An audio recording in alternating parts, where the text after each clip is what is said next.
Welcome to Excel Tips. My name is Neale Blackwood, and in this video we're going to look at how we can combine two Excel techniques to create automated lists. The first technique is called custom lists. Now, you've probably already used custom lists when you, for example, type in January and drag that across. Then you get the other months of the year. So that's a custom list. There's also days of the week. So we'll see them in a minute. Now you can create your own custom lists. So these are great for things like department names. I'm going to use it for state names. You could use it for people's names. People use it for rosters. If you want to have a listing of all of the people for a roster, for example, you can use a custom list to capture the names. To create a custom list, select the list, or if you haven't already got it, then type it in and then select it and then press in sequence Alt F-T, and that will open up the Excel options dialog. It's sort of like they've tried to hide this, so you click on Advanced and then you scroll all the way down to the bottom and Edit Custom Lists is there. So click that button. This is the dialog. Because we've selected the list, it's already here, and so all we need to do is click Import, and that's it. So that's created the list. Now you can come back here to edit it as well. So for example, if you're using it for a list of staff names, then as people come and go, you might need to come in here and edit that list. So it's the same sequence. You can just click in here and you can edit the entries on the right hand side. Once you're happy, just click OK on this dialog and then OK on the next dialog, and that's it. So now I can type in WA, and when I drag that, I get the other states, and it works as you'd expect in the other directions as well. So that list now is ready. I can use that throughout this file. I actually can use it throughout Excel now. So this is on this machine, this is available whenever I open up Excel. However, this is my desktop computer. If I went on my laptop, it wouldn't be there. So you would need to create it. You only create it once, but you do need to create it on each machine that you want to use it on. And again, if you emailed the file to someone else, it's not going to magically appear on their computer. They need to create it on theirs. But as I mentioned, you just create it once and then it's ready to use forever. Unless I think if you reinstall Excel, that might clear it. So just a heads up on that. Okay, so that's a custom list. Great for saving typing. The list always is in the same sequence, which is really handy. And you can even sort by it, which is something else that a lot of people don't realize. You can sort by this list once you've created it. Okay, so let's have a look at another technique now where we're going to use a custom list, and let's do the days of the week. Now, the issue with a custom list is it is a manual operation. You type in one of the entries and then you drag it to get the other ones. What I want to show you now is how you can use a range name to automate that process. We're going to look at three different types of range names, and I'll explain the benefits and the drawbacks of them. The first one is sort of a standard garden variety range name. We've just created the list here of the days of the week. I've selected that range, and what I'm going to do is give that range a name. And once you've created the name, you can use that name throughout the file. Click in this box here, which is called the name box. I'll do that again. If I point to it, it actually tells me it's the name box. So we can create a name in there. It normally has the cell reference. Okay, so here we go. RNG weekdays. Now, you can't have spaces in range names. You can use the underscore character if you want.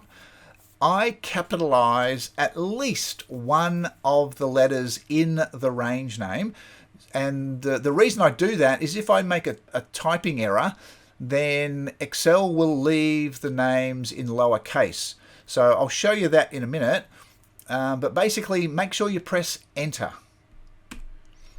And it should stay there. And if you click outside and then reselect the range, it should pop up in here. So that's the name.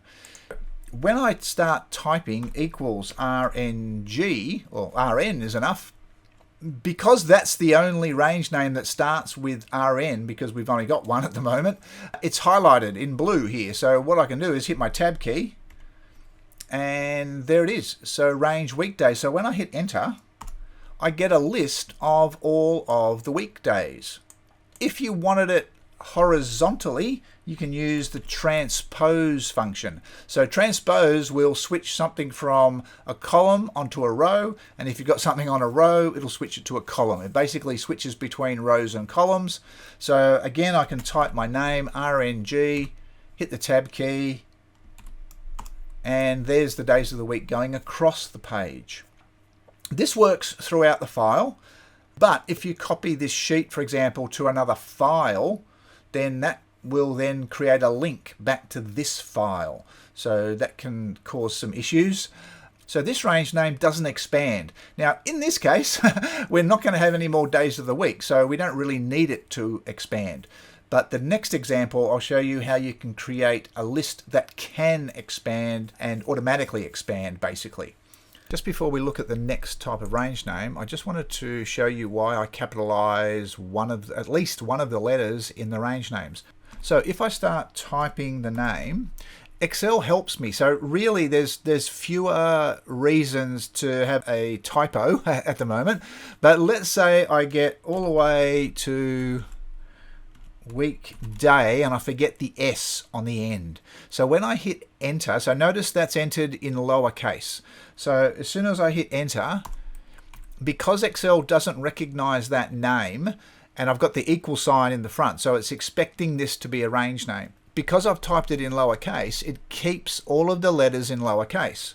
If I now add that magic S to the end, when I hit enter, it capitalizes those letters. So I know when I'm typing, if I've made a typo, because you can use multiple range names in a formula, for example.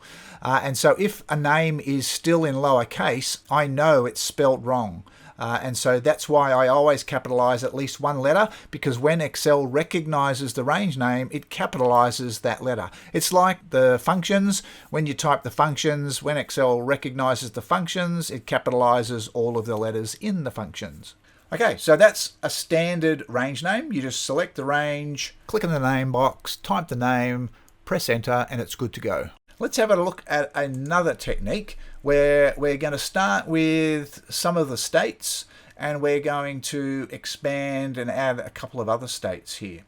Now this technique is going to use a formatted table. On the home ribbon, format as table, you can also use the keyboard shortcut Control T. I'm just going to select that, pick a color. It should have my table has headers. Always a good idea to give it a heading and to make that heading bold. It just makes it easier for Excel to pick up that that is the heading. So my table has headers. Click OK. And so there is a very small formatted table. I've covered formatted tables in other videos and articles. They're a very powerful technique as well. One of the advantages with them is they expand. So here we go. I'm going to select just the data rows. So in this case, A2 down to A5. I'm going to click in here. At the moment, that's called Table 1. I'm going to call it RNG and then a capital S and then states, or RNG states. And again, always hit enter. Now in this case, when you select the range again, it's not going to pop up because it has a table name. Now that's a generic name. If you want to change that name, you click in table design, and on the left hand side you can change that table name to something a bit more descriptive. I'm just going to leave it for the purposes of this. So now we have another name, and I can type in RNG, and as you can see, those two names are there. The first one is state, so I can just hit my tab key, and there we go, and there's our list again. Now the beauty with this is if I add extra states, they will automatically appear in the list. Oh, by the way, I should have mentioned these lists are spilling, which is part of the dynamic array functionality. So you need the subscription version of Excel to see this spilling working. So spilling is this light blue line around the range. If I type something in here, so even if I type Queensland, QLD, I'll get what's called a spill error. So the range that it's going to spill into, you can see the dotted line now, needs to be clear, can't have anything in it. So as soon as you get rid of that, it will populate. The formula or the range name is only in that top left cell, and the other cells it's grayed out. So this is again part of dynamic arrays. I've covered that in quite a few videos and articles, so you can check out the In the Black website to see some of those if you're not familiar with dynamic arrays. Now let's add some extra states. So let's do South Australia and Tassie. We always forget Tassie. And there it is. As you can see, it automatically populates. So again, the transpose works with this as well.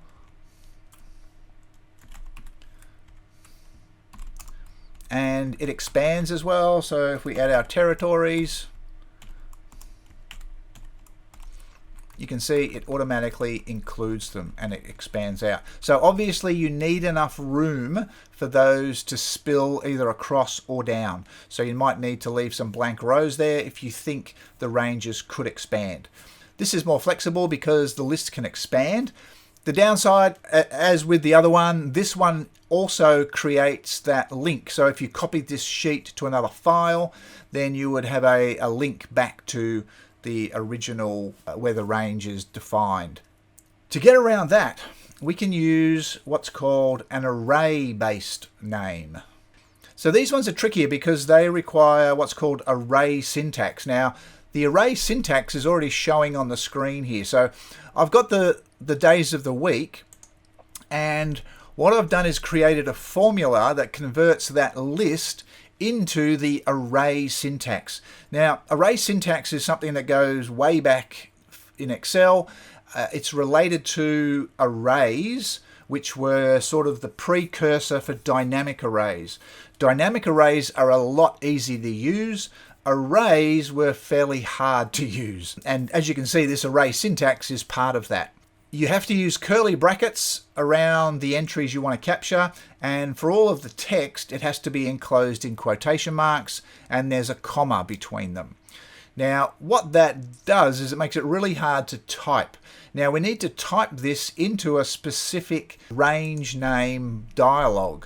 So under formulas, Excel has a name manager and it has a define name option. So this is another way to create a range name. And we need to type this syntax into the that define name dialog. That is problematic, okay? Yeah, I'm going to make a typo if I try and type all of that. So that's why I created this formula. So you can use this formula on any list to create the array syntax for that list. This formula is a little bit tricky because it needs to use the double quotation marks. Now, the double quotation marks are what you put around text, but to refer to the double quotation marks, I need to use this character. So CHAR is short for character, and character 34 is the double quotation marks. So if I go here and type equals CHAR 34, you'll see it's the double quotation mark. And so that's what this formula does. It creates a string. It uses text join. So text join is going to join all these together. And this, I don't want to get into too much detail of this, but it joins all of the characters together and it returns this string. I'm going to capture that. And there's something new that's changed in Excel. So I'm going to copy here. I'm going to go down to another cell and I'm going to use a brand new keyboard shortcut.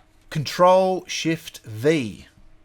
Control-Shift-V pastes values. So it's been a shortcut we've wanted for a while. There is another way to do it. If you haven't got the latest version of Excel, you can press the Alt key, the H key, and then the V key twice. So Alt H V V. So you press those in sequence, you don't hold them down.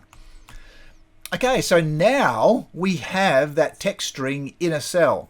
And so I'm going to copy that in the formula bar, Control C, click on that formulas and then define name. Now I'm going to give this a name, ARR, short for arrays, weekdays. Now what I need to do is delete everything after the equal sign and then use my Control V to paste in that sequence. This is where you would type in that sequence. Now, as I mentioned, that is really hard to type. I'm not a very good typist. I would miss out one of the double quotation marks or the commas or something like that. So that's why I'd rather create a formula that creates everything I need and then just paste that in. There we go. So now we have a brand new range name. It's got the array ARR prefix. So let's have a look at it. Equals ARR. Weekdays, there it is. So hit the tab key.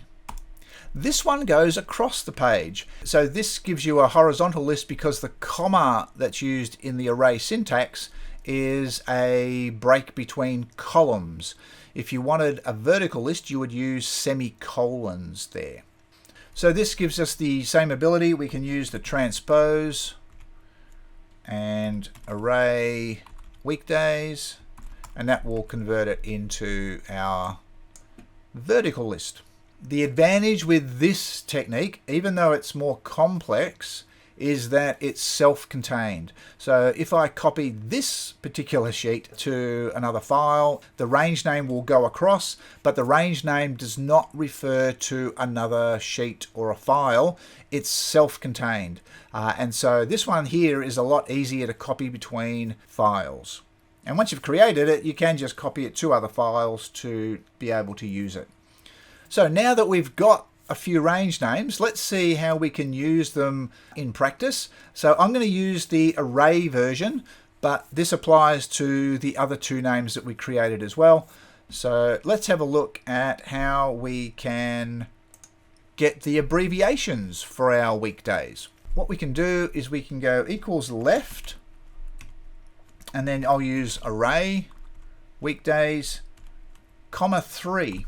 Now normally in Excel you would refer to a cell, and then you going comma 3 means you're going to get the left 3 characters. With the latest version of Excel, with the subscription version, this is going to create our list with just the first 3 characters. And again, it spills across to populate the range. If you needed to only show, maybe space is a bit limited, if you want to just show the first 3 characters, you can. If you leave out the left function defaults to the first character. So maybe this might be something like a roster or something that you just want to show the first letter. So that's another a technique there.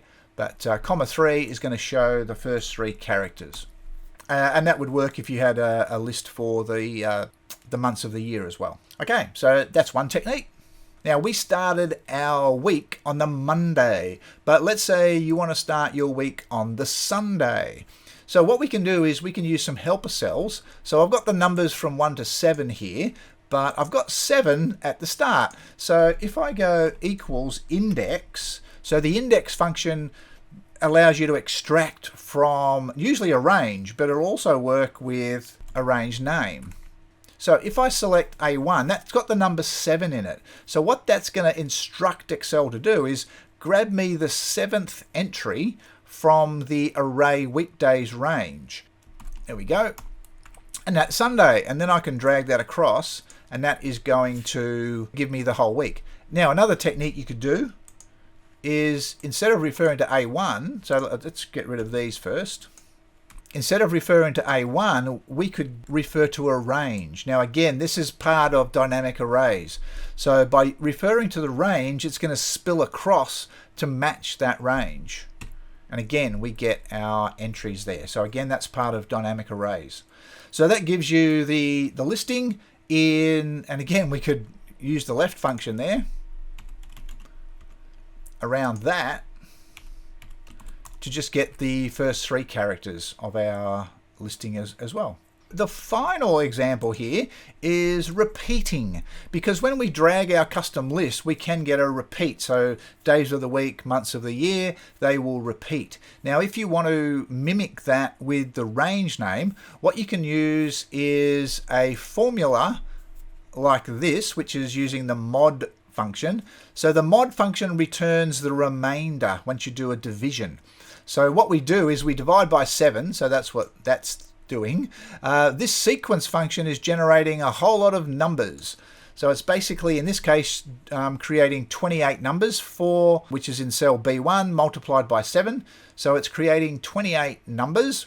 And then I'm sort of tweaking that by subtracting 1 from it. And then that gives me these sequential numbers. So if I change that to 1, I just get one lot of 1 to 7. If I change it to 2, or 3, or 4. So that's the formula to get sequential numbers repeating. So from 1 to 7 in this case. Once I've got those repeating numbers, I can use that index function again. And I'll use the array weekdays. And again, because this is a spill range, so the sequence function creates a spill range, I can just refer to C2 and then the hash symbol. So the hash symbol refers to a spill range. And so then I can just hit enter. And that will spill down to match the numbers. And so again, if I change that to 2, then there's 2 weeks, 3 weeks, and again 4 weeks. So that's all automated. And that's the beauty of using the arrange name with the custom list. You get the ability, in this case, to repeat them. Custom lists, really powerful. Range names, really powerful. Combine them together, and it's even better. Hopefully you've picked up a few tips and tricks there, and hopefully you'll start creating some custom lists so you can sort of save some time and effort. Thanks for watching.